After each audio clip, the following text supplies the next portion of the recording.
What's up, Comic Legion? I'm Mark. Welcome to the Legion of Comics. And I'm here to look at new comic book day for this coming week. And I'm really excited. Some great stuff. Before we check it out, check this out.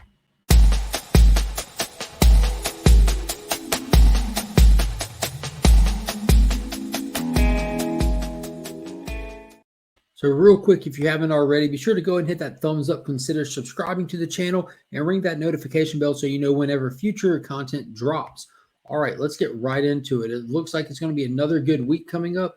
This past week was phenomenal. There's a lot of good stuff coming for this coming week as well. So as always, we'll start with what I'll be picking up in my pool list and then looking at a bunch of other great titles hitting shelves as well. So first off, we have Detective Comics issue 1039 from Mariko Tamaki. So this is just continuing on with the old money versus old money with Mr. Worth versus Batman on still reeling over the death of his daughter, as well as we're getting a detailed look at this new villain that was introduced in the last issue named Vile. So this should be pretty interesting. It has an amazing cover art right there. So I'm excited to see where this goes. It's been enjoyable so far. And then next up, this was included in an earlier video, but it looks like the final release date is set for it. And this is the 2021 annual for The Flash. So we're getting the conclusion to the Surge storyline. We've seen Wally bouncing around in Speedster's body all over time, all through the multiverse. And this is supposed to be that final story to that arc, which it looks like he's landed in the Heroes in Crisis storyline, which I'm very interested to see how they might retcon this and make the explosion that Wally experienced that killed his friends in the Heroes in Crisis story be tied into this event that's happening with him right now. So I'm one of the people that did enjoy Heroes in Crisis.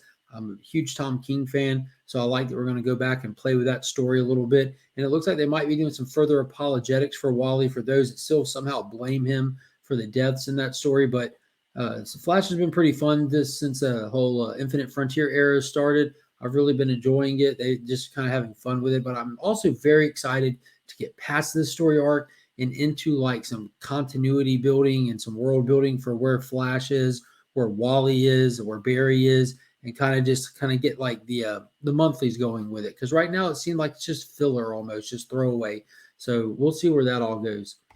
We're also going to be getting the 2021 annual for Action Comics, which it looks like we're going to be returning to some future state stories here with the whole House of L.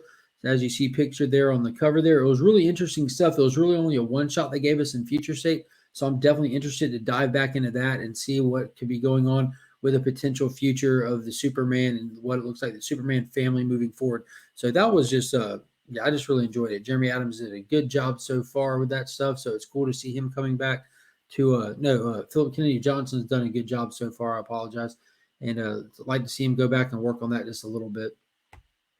Next up, we have the Joker, issue number 5. So this is stepping out of the norm as well as these annuals here.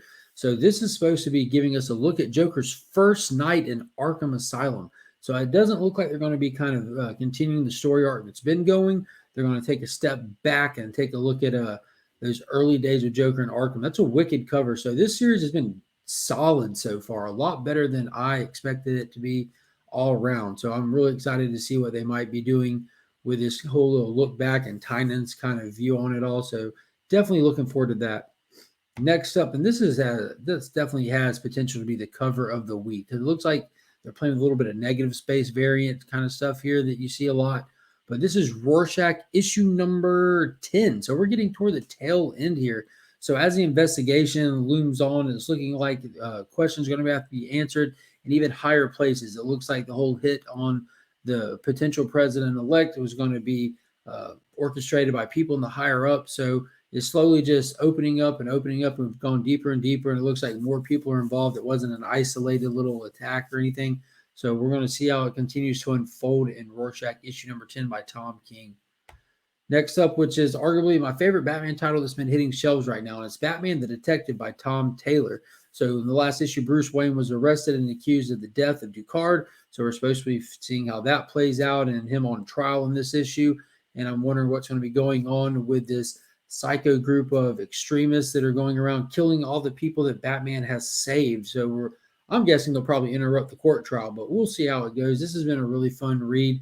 It's been nice to have a Batman book completely separate from what's going on in the main continuity, which can get really heavy at times. And Tom Taylor has absolutely crushed this series so far. Next up, one that's probably at the top of my reading stack when I get my hands on is Infinite Frontier issue number 0. So we've been introduced to with Infinite Frontier 0, and then issue number 1, and then last week they did the Infinite Frontier Secret Files, which is 6 mini stories bound together in a digital first format as well. But we have Director Bones he's gotten together this whole hodgepodge team of characters across the multiverse to try to get the handle on this whole new omniverse that's been structured after the events of Death Metal. So there's a lot of people missing, a lot of things are out of order, a lot of just weird stuff, and there's supposed to be I guess Darkseid is the big bad behind the whole thing, but it looks like Psycho Pirate was introduced in that first issue as well as played into as like kind of a little, I don't know, do-boy of Darkseid who's kind of pumped him up into his max potential. So we'll see if this really going to be Psycho Pirate leading the bad guy charge in this, or if they're going to have Darkseid front running it. I'm not sure yet, but this is a whole new Darkseid that's got me the most excited about this. It's like almost a final form Darkseid, if you will, where he's so powerful that he actually took out the Quintessent effortlessly. So that's pretty interesting. And it looks like we have a little bit of Batman and Superman action on the front. We see Chase right there from the Department of Extraordinary Operations or something like that. But they're pretty much the department, like the BPRD of the DC universe. And so they're bringing a team together to go head on at this multiversal issues. So it's really cool to see how the multiverse is going to be structured, seeing like kind of what's important in it, what's not important. We got the return of Rory Harper that's already happened. We have Alan Scott front running in this book. We have Calvin Ellis, President Superman's front running in this book. So it's an amazing team of characters. So I highly recommend this book, and it's Joshua Williamson writing it. He's doing fantastic so far. Next up from Marvel Comics and Chip Zdarsky, we have Spider-Man Spider Shadow. This is issue number 4. So I don't know how many issues this limited series is running for, but we already have Peter gone overboard, killed some people, gotten rid of the symbiote suit. Now we have Peter separate from the symbiote. It looks like they're going to clash and fight. It's taking over the Baxter Building, the Fantastic Four. It looks like it's making multiples of itself. So it's probably going to be just an all-out symbiote versus Spider-Man fight coming up. Really excited about it. Hate the interior art, though, unfortunate to say. Next up, a book that I'm pretty much going to bail on, I think, after this issue. And just, I was hyped for it when it came out. That issue 1 was great, but Future State Gotham follows Red Hood and what was going on with him in more detail. And I just, at this point, couldn't care less, to be honest with you. Joshua Williamson is writing this. It's decent artwork, but I don't know. In the past week, thinking about it, I just found myself not caring at all. I think it might have been the reveal in the second issue that the Man in the Shadows that Red Hood was actually working for is none other than Bruce Wayne. Shocker. If they could have done so much more with that, but whatevs.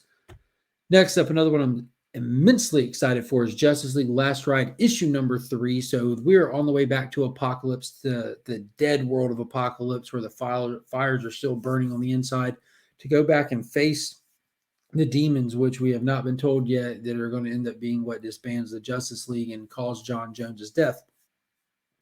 So we haven't been given too much information yet. We're still just sitting here waiting for the details that just really fracture this team. We do know that they have Lobo in custody. The Guardians of tasked the Justice League with keeping him safe till he can get the trial for killing the New Gods. So we have so many questions. I'm ready to start getting some answers and see where it all is going to go.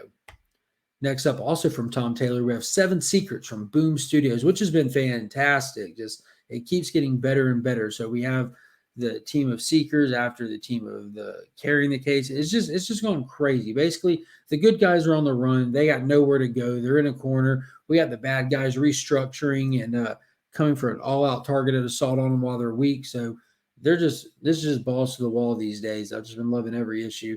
I'm ready to get more of the mythos and the lore that's attached to the Secrets. In the last issue, we have Casper's mom right there, who was revealed to be the new main person of the Secrets. So one person who's tasked with the knowledge of knowing what all the secrets are, and her reaction to each one was just got you right in the feels. And we also got the big twist that it looks like Casper's dad is not actually dead, or we need some answers because the dude was chopped to pieces. So I'm excited to see how they're going to play that. And I'm sure Secret's involved with him being alive at this point. Next up, we have Mighty Morphin issue number 9. So Power Rangers has consistently been meh for me lately. I'm ready for it to pick up a little bit. And I am excited to see where this is going to go, but I'm just ready to get past this story arc, really. So we have Grace Sterling, who's revealed to be working with Zed. Of course, you're double-crossing him, but who cares, blah, blah, blah. Let's get to something good. I'm in it to win it no matter what. I'm going to ride it out. Next up, we have the next Sumerian mini-series from Ablaze, so I am excited about this one. This is The Man-Eaters of Zambola.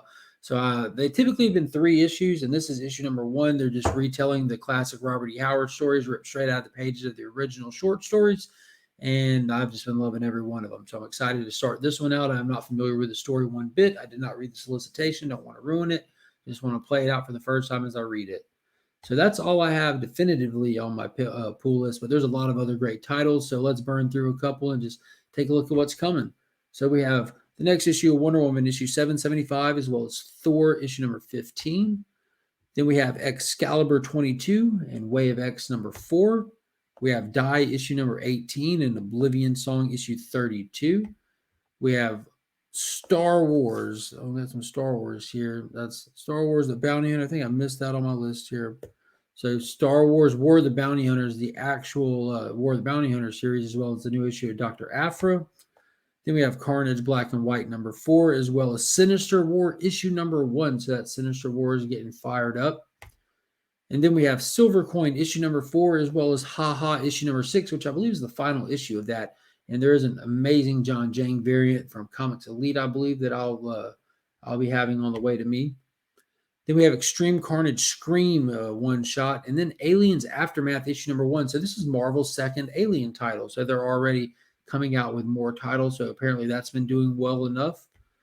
And then we have Eve issue number 3, as well as Skybound X issue number 2. And that first one, I did not pick up the floppy copy, but I did read that Rick 2000 as well as the Ultra Mega story. And the Rick 2000 story was fantastic. So I will be continuing to keep up with the Rick 2000 story as well as the Murder Falcon story that will be included in this. But outside of those, I don't have any particular draw or connection to any of the other stories. So I'm overall not picking it up. I don't need it for the PC, but I will be checking out those small stories included because they are just a collection of small stories calling back to the Skybound imprints from Image Comics that kind of paved the way for the last 10 years of Skybound.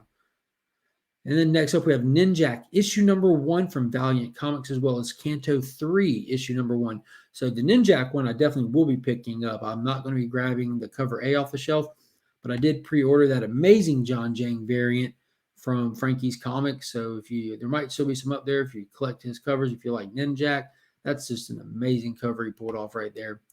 And then finally for this week, a few more to look at. We have Beyond the Breach number 1, as well as The Cursed.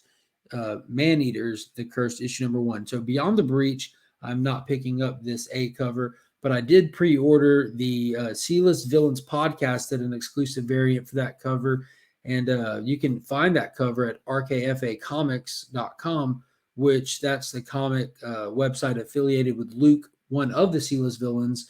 So be sure to check that website out, check that variant out. I'll leave a link in the description of this video where you can find that variant. It's limited, and it's an Aftershock issue number 1, which is actually picking up some steam. You know, We Live is blowing up right now. That was an Aftershock issue number 1, so you don't want to sleep on it. And there was a preview of the book included at the end of Out of Body that came out this past week, and it looked pretty cool. So I am excited to actually read that and see if it'll be something I want to keep up with or not. But either way, that is an amazing cover that the guys over at the C-List Villains put together for that. So definitely check it out. Give them some support. And be sure to check out that podcast every week.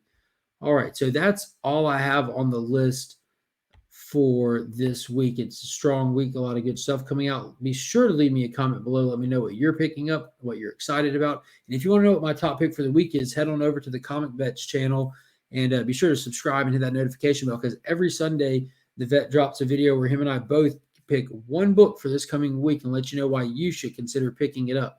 And as always, I want to give a big shout out to the Augusta Book Exchange. That's my LCS. They're the keepers of my comics and guardians of my pool box. They always make sure that everything I'm looking for is safe and secure every week when I get there to pick it up. You'll find no better customer service anywhere. You can find them on Facebook if you want to check them out. All right, guys. So that's it. Be sure to hit that thumbs up on your way out. Be sure to check out the channel every Sunday night at 9 p.m. for Out Week. Send the spoiler-filled look back at this week of comics and more. And as always, guys, I'm Mark, but we are Legion.